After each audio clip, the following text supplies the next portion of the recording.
सावित्रीबाई फुले शिक्षण प्रसारक मंडळ संचलित रेणुका हायस्कूल सातारा परिसर औरंगाबाद। मी सहशिक्षक श्री हराळे MV, विषय इतिहास, वर्ग 10वी, लेक्चर नंबर 25, टॉपिक नेम सामाजिक व राजकीय चळवळी या पाठाचा उर्वरित भाग आज आपण अभ्यासणार आहोत। तर सर्वप्रथम आता या पाठातील उर्वरित भागामध्ये आपण भारतातील प्रमुख चळवळी आणि त्यामध्ये आदिवासी चळवळ ही अभ्यासणार आहोत। स्वातंत्र्यपूर्व काळात म्हणजे भारताला स्वातंत्र्य मिळण्याच्या अगोदरच्या काळात ब्रिटिशांनी आदिवासींच्या जंगल संपत्तीवर उदरनिर्वाह करण्याच्या हक्कावर गदा आणली। म्हणजे आदिवासींच्या ज्या जमिनी होत्या त्या जमिनीवर त्यांचा उदरनिर्वाह चालत असं आणि त्याच्यावरच या ब्रिटिश सरकारने गदा आणली होती। छोटा नागपूर परिसरातील कोलाम, ओडिशातील गोंड, महाराष्ट्रातील कोळी, भिल्ल, रामोशी, बिहारमधील संथाळ, मुंडा आदिवासींनी मोठ्या प्रमाणावर उठाव केला। तर चित्रामध्ये तुम्हाला बिरसा मुंडा हे दिसत आहेत। उठाव केला तेव्हापासून आदिवासींचा संघर्ष चालू आहे। भारतातील आदिवासींचे अनेक प्रश्न आहेत आणि भारतात जी काही आदिवासी जमात आहे त्यांचे अनेक प्रश्न आहेत। त्यातील प्रमुख प्रश्न म्हणजे त्यांचा वनावरील अधिकार नाकारला जातो आणि अशा प्रकारे या आदिवासींचा वनावरील जो अधिकार आहे तो नाकारला जातो आहे। आदिवासी चळवळींची प्रमुख मागणी म्हणजे आदिवासींचे वनावरील अधिकार मान्य करावेत, वनातील उत्पादने गोळा करण्याचा आणि वनातील जे काही उत्पादन आहे म्हणजे मध, मेण, डिंक, लाख गोळा करण्याचा आणि वन जमिनीवरील लागवड करण्याचा अधिकार त्यांना मिळावा आणि जी काही वन जमीन होती त्यावर काही शेतीची पिके शेतातील काही पिके तयार करायची होती तर त्यासाठी त्यांना जमिनी आवश्यक होत्या। त्यानंतर पुढचा मुद्दा आहे भारतातील शेतकरी चळवळ।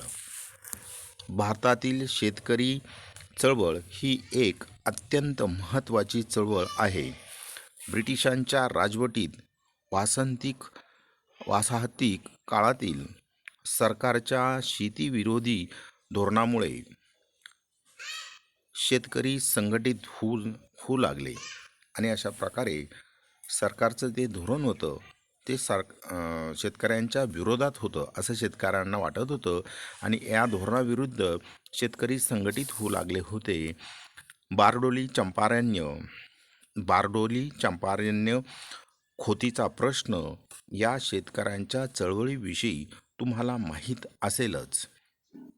शेतकरी चळवळींच्या प्रेरणा महात्मा फुले, न्यायमूर्ती रानडे आणि महात्मा ज्योतिबा फुले यांच्या विचारांमधून घेतला जातो। शेतीविषयक काही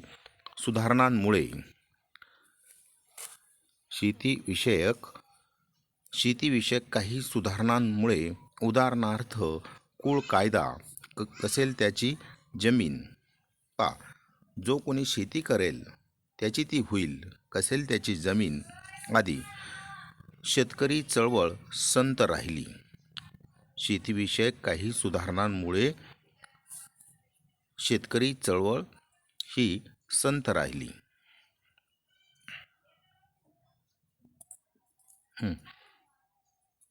त्यांची जमीन इत्यादी शेतकरी चळवळ संत राहिली।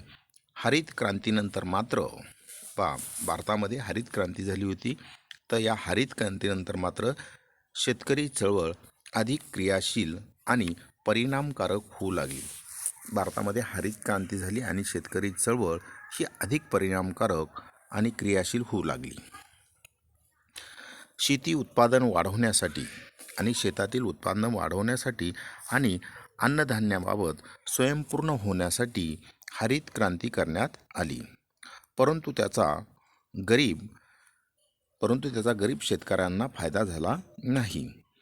शेतकऱ्यांमध्ये गरीब आणि श्रीमंत असे वर्ग निर्माण झाले आणि अशा प्रकारे शेतकऱ्यांमध्ये गरीब आणि श्रीमंत असे दोन वर्ग निर्माण झाले.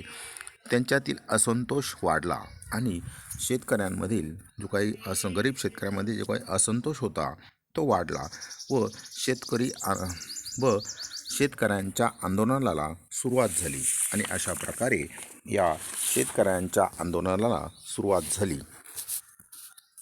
शेतीमालाला योग्य भाव मिळावा, शेतकऱ्यांनी शेतामध्ये जे पिकवलेला माल आहे त्याला योग्य भाव मिळावा,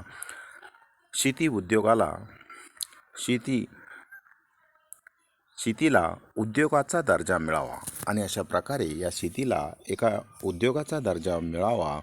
स्वामीनाथन आयोगाच्या शिफारशी स्वीकाराव्यात आणि स्वामीनाथन आयोगाच्या ज्या काही शिफारशी आहेत त्या स्वीकाराव्यात. कर्जमाफी, कर्जमुक्ती आणि राष्ट्रीय शेतीविषयक धोरण या शेतकरी संघटनांच्या प्रमुख मागण्या आहेत. आज देखील आपण 21व्या शतकाकडे जात आहोत, तरी देखील आज आपण दररोज वर्तमानपत्रामध्ये वाचतो शेतकऱ्यांची स्थिती अत्यंत नाजूक आहे. कर्जमाफी आणि कर्जमुक्ती आजही ते मागत आहेत. शेतकरी संघटना, भारतीय किसान युनियन, ऑल इंडिया किसान सभा या भारतातील काही महत्त्वाच्या शेतकरी संघटना आहेत. त्यानंतर पुढचा मुद्दा आहे कामगार चळवळ. भारतातल्या कामगार चळवळीला औद्योगिकरणाची पार्श्वभूमी आहे. की भारतातील जी कामगार चळवळ आहे तिला औद्योगिकरणाची पार्श्वभूमी आहे. 19व्या शतकाच्या उत्तरार्धात भारतात कापड गिरण्या, रेल्वे कंपन्या यासारख्या उद्योगांची सुरुवात झाली होती. 1899मध्ये रेल्वेच्या कामगारांनी आपल्या मागण्यांसाठी संप केला. 1899मध्ये रेल्वेचे जे काही कर्मचारी होते, कामगार होते, यांनी आपल्या मागण्यासाठी संप केलेला होता. कामगारांचे प्रश्न सोडवण्यासाठी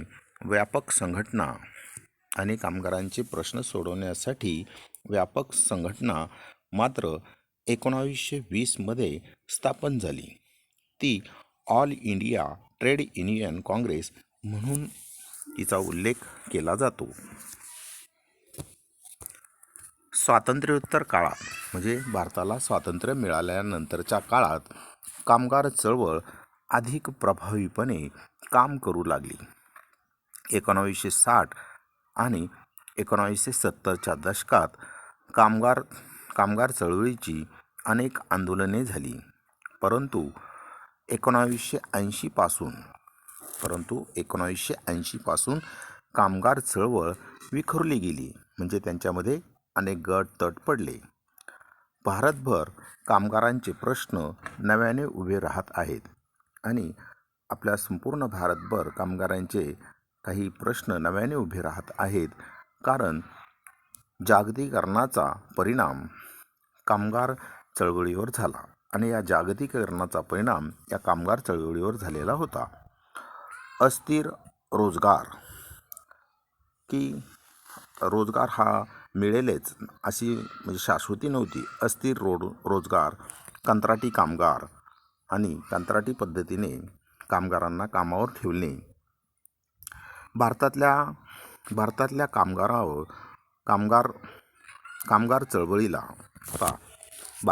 कामगार चळवळीला औद्योगिकरणाची पार्श्वभूमी आहे. 19व्या शतकाच्या उत्तरार्धात भारतात कापड गिरण्या, रेल्वे कंपन्या यासारख्या उद्योगांची सुरुवात झाली होती. तर आपण मुद्दा अभ्यासत होतो कंत्राटी कामगार, त्यानंतर आर्थिक असुरक्षितता, काम मिळेलच आणि पैसा मिळेलच याची शाश्वती नव्हती. कामगार कायद्यांचे संरक्षण नसणे. कामगार कायद्यांचे संरक्षण नसणे म्हणजे कामगारांना कायद्यानुसार संरक्षण नसणे. अमर्याद कामाचे तास. काही कंपन्यांमध्ये आपण पाहतो या कामगारांना 12-12, 15-15 तास काम करावे लागते. म्हणजे अमर्याद कामाचे तास, कामाच्या ठिकाणी असणारी असुरक्षितता आणि या मोठमोठ्या कंपन्या ज्या असतात, कधी आग लागेल, कधी एखादी दुर्घटना होईल हे सांगता येत नाही. तर या कामाच्या ठिकाणी असणारी असुरक्षितता, अनारोग्य म्हणजे त्यांचं आरोग्य चांगलं नसणं इत्यादी आजच्या कामगार चळवळीपुढील समस्या आहेत. पुढचा मुद्दा आहे स्त्री चळवळ. स्वातंत्र्यपूर्व काळात भारतात स्त्री चळवळीची सुरुवात पुरोगामी पुरुषांच्या पुढाकाराने झाली. स्त्रियांवर होणारा अन्याय आपण पाहतो, या स्त्रियांवर पूर्वीपासूनच अन्याय होत आलेला आहे.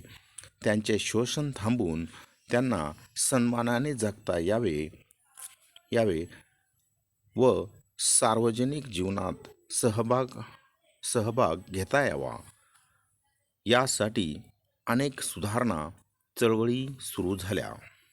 ईश्वरचंद्र विद्यासागर, राजाराम मोहन राय, महात्मा ज्योतिराव फुले, सावित्रीबाई फुले, महर्षी धोंडो केशव कर्वे, पंडिता रमाबाई रानडे यांच्या पुढाकारामुळे सतीच्या प्रथेला विरोध आणि या सर्व सामाजिक कार्यकर्त्यांमुळे सतीच्या प्रथेला विरोध, विधवा पुनर्विवाह म्हणजे एखादी विधवा स्त्री असेल तर तिला पुन्हा विवाह करता येऊ शकतो, त्याला विधवा पुनर्विवाह असे म्हणतात. स्त्रियांना शिक्षण मिळालं पाहिजे. बालविवाहास विरोध आपण पाहतो समाजामध्ये बालविवाह मोठ्या प्रमाणावर चालतात, तर या बालविवाहास विरोध, स्त्रियांना मतदानाचा अधिकार यासारख्या सुधारणा होऊ शकल्या. स्वातंत्र्यानंतर भारताच्या संविधानात स्त्रियांना सर्वच बाबतीत समान हक्क देण्यात आले आहेत. आता आपण पाहतो स्त्रियांना महाराष्ट्रात 50% जागा राखीव ठेवण्यात आलेल्या आहेत. म्हणजे पुरुषांच्या बरोबरीने स्त्रियांना देखील काम करता येऊ शकतं, नोकरी मिळू शकते. परंतु अनेक क्षेत्रात स्त्रियांना प्रत्यक्षात मात्र समान वागणूक दिली जात नव्हती. तरी देखील या स्त्रियांना प्रत्यक्षात मात्र समान वागणूक दिली जात नव्हती. स्त्री स्वातंत्र्य हे या काळातील स्त्रियांच्या चळवळीचे उद्दिष्ट होते की स्त्री स्वतंत्र झाली पाहिजे, हे त्यांचं उद्दिष्ट होतं. या काळातील स्त्रियांची चळवळ प्रामुख्याने माणूस म्हणून दर्जा मिळावा आणि स्त्रियांना एक माणूस म्हणून दर्जा मिळावा यासाठी होती. स्त्रियांचे स्वातंत्र्य हाही त्यामागील एक उद्देश होता की स्त्रियांना पूर्णपणे स्वातंत्र्य मिळालं पाहिजे. भारतामध्ये भ्रष्टाचार आता सध्या आपण 21व्या शतकाकडे वाटचाल करत आहोत. काल परवाच आपण पेपरमध्ये बातमी जर वाचली असेल तर आशिया खंडातील सर्वाधिक भ्रष्टाचार हा भारतामध्ये होतं असं पेपरमध्ये छापून आलेलं होतं. तर भारतामध्ये भ्रष्टाचार, जातीव्यवस्थेला विरोध, कट्टर धार्मिकतेला विरोध या समस्यांविरोधात आंदोलने सुरू झाली. या आंदोलनामध्ये स्त्रिया मोठ्या प्रमाणावर सहभागी झाल्या होत्या. त्यातून स्त्रियांना आपल्यावर होणारा अन्यायाची जाणीव झाली आणि अशा प्रकारे स्त्रियांना आपल्यावर होणाऱ्या अन्यायाची जाणीव निर्माण झाली होती. स्त्रियांच्या पुढाकाराने स्त्रियांची चळवळ सुरू झाली आणि अशा प्रकारे या स्त्रियांच्या पुढाकाराने स्त्रियांची चळवळ सुरू झाली. भारतातील स्त्री चळवळीचे स्वरूप एकसंघ नाही आणि भारतातील स्त्री चळवळीचे जे काही स्वरूप आहे ते एकसंघ नाही, परंतु स्त्रियांचे आरोग्य, त्यांची सामाजिक सुरक्षितता, त्यांचे आर्थिक स्वावलंबन आणि सक्षमीकरण या मुद्द्यांचा विचार विविध पातळीवर या स्त्री संघटना करताना दिसतात. स्त्रियांचे शिक्षण म्हणजे स्त्रियांनी शिक्षण घेतलं पाहिजे आणि त्यांना माणूस म्हणून दर्जा व प्रतिष्ठा मिळावी याचा आग्रह हे स्त्री चळवळी समोरील आजचे आव्हान आहे. पर्यावरण चळवळ पुढची महत्त्वाची चळवळ आहे पर्यावरण चळवळ. पर्यावरणाचा ऱ्हास ही आजच्या काळातील एक राष्ट्रीय व आंतरराष्ट्रीय पातळीवरील गंभीर समस्या आहे. हे आपण जाणतोच. पहा की पर्यावरणाची जी समस्या आहे ही ही भारतापुढे तर आहेच, पूर्ण सर्व जगातील देशांपुढं आहे. आंतरराष्ट्रीय पातळीवरील ही गंभीर समस्या आहे हे आपण सर्वजण जाणतोच. आज भारतामधील आपली जी राजधानी आहे दिल्ली, तर या दिल्ली शहरामध्ये पर्यावरणाचा प्रचंड ऱ्हास झालेला दिसतो. पर्यावरणाचा ऱ्हास रोखण्यासाठी आंतरराष्ट्रीय पातळीवरही अनेक चळवळी सक्रिय आहेत. तर अशा प्रकारे या पर्यावरणाचा ऱ्हास रोखण्यासाठी आंतरराष्ट्रीय पातळीवर देखील अनेक चळवळी सक्रिय आहेत. त्यानंतर पुढचा मुद्दा आहे भारतातील जलपुरुष. चित्रामध्ये तुम्हाला डॉक्टर राजेंद्र सिंह राणा दिसत आहेत. तर हे भारतातील जलपुरुष म्हणून ओळखले जातात. भारताचे जलपुरुष या नावाने ओळखले जाणारे डॉक्टर राजेंद्र सिंह राणा यांनी राजस्थान येथे मोठी जलक्रांती घडवून आणली. राजस्थानमध्ये तर पाण्याचा खूप तुटवडा असतो. या ठिकाणी डॉक्टर राजेंद्र सिंह राणा यांनी या राजस्थानमध्ये मोठी जलक्रांती घडवून आणली आहे. राजस्थानमध्ये हजारो जोहड म्हणजे नद्यावरील मातीचे बंधारे, जोहड म्हणजे नद्यावरील मातीचे बंधारे निर्माण करण्याच्या माध्यमातून राजेंद्र सिंह राणा प्रसिद्धीस आले होते. सिंह यांनी राजस्थानच्या वाळवंटात नद्या पुनर्जीवित केल्या. अत्यंत महत्त्वाचं काम यांनी केलेलं आहे या राजेंद्र सिंह राणा यांनी, की राजस्थानातील वाळवंटातील नद्या पुनर्जीवित केल्या आहेत.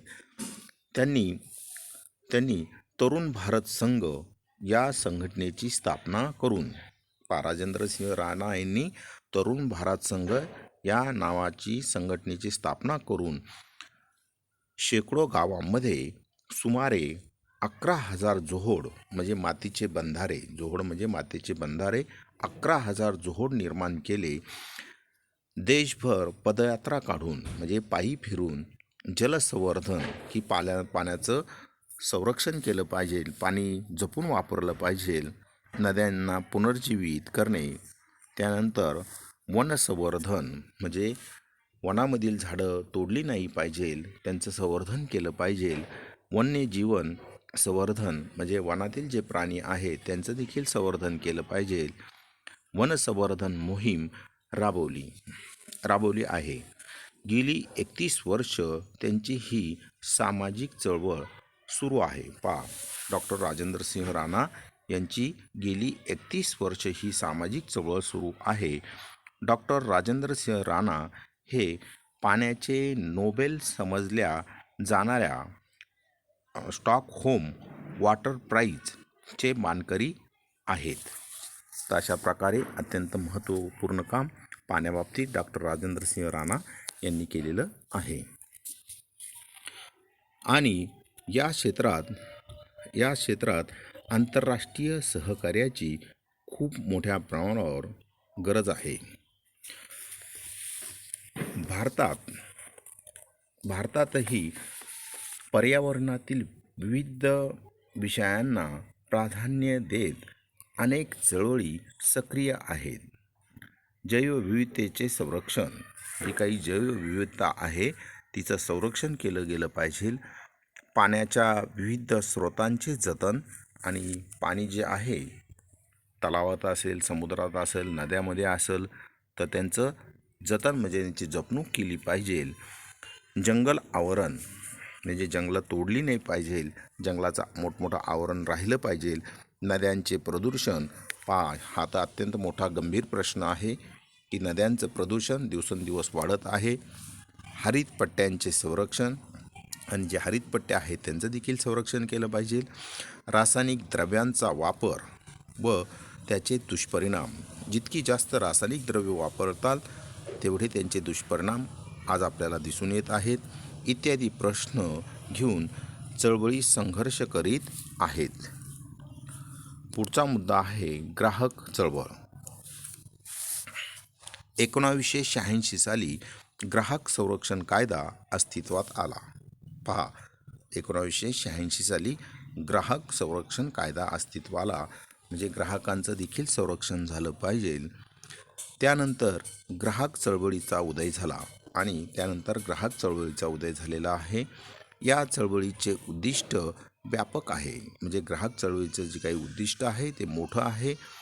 समाजातील प्रत्येक घटक हा ग्राहक असतो, म्हणजे मी असेल, तुम्ही असाल, सर्वजण हे ग्राहक आहोत. अर्थव्यवस्थेतील बदलांमुळे अर्थव्यवस्था सतत बदलत आहे, त्याच्यामध्ये चढ उतार होत असतो. अर्थव्यवस्थेतील बदलांमुळे तसेच समाजव्यवस्था बदलल्यामुळे ग्राहकावर परिणाम होतो. त्याला अनेक समस्यांना तोंड द्यावे लागते, म्हणजे ग्राहकांना देखील अनेक समस्यांना तोंड द्यावे लागते. जसे भेसळ, तर आपण पाहतो अनेक किराणा मालामध्ये देखील अनेक प्रकारची भेसळ चालू असते. दुधामध्ये भेसळ, तर आपण ह्या भेसळीबाबत वर्तमानपत्रामध्ये विविध प्रकारच्या बातम्या नेहमी वाचत असतो. जसे भेसळ, वस्तूंची वाढलेली किंमत, वस्तूंचा तुटवडा निर्माण करायचा म्हणून आपोआपच वस्तूची किंमत काय होते, वाढते. त्यानंतर वजन मापातील फसवणूक, आणि वजन मापामध्ये देखील फसवणूक केली जाते आणि याचा फटका ग्राहकांना बसत असतो. वजन मापातील फसवणूक इत्यादी अशा प्रकारच्या फसवणुकीपासून ग्राहकांचे संरक्षण करण्यासाठी ग्राहक चळवळ अस्तित्वात आली. चळवळी नागरिकांचा सार्वजनिक जीवनातील सहभाग वाढवतात. पहा की या ज्या काही चळवळी आहेत या नागरिकांचा सार्वजनिक जीवनातील सहभाग वाढवतात. 1980 नंतरच्या चळवळींना नवसामाजिक चळवळी म्हटले जाते, कारण त्यांचे स्वरूप आधीच्या चळवळीपेक्षा वेगळे होते.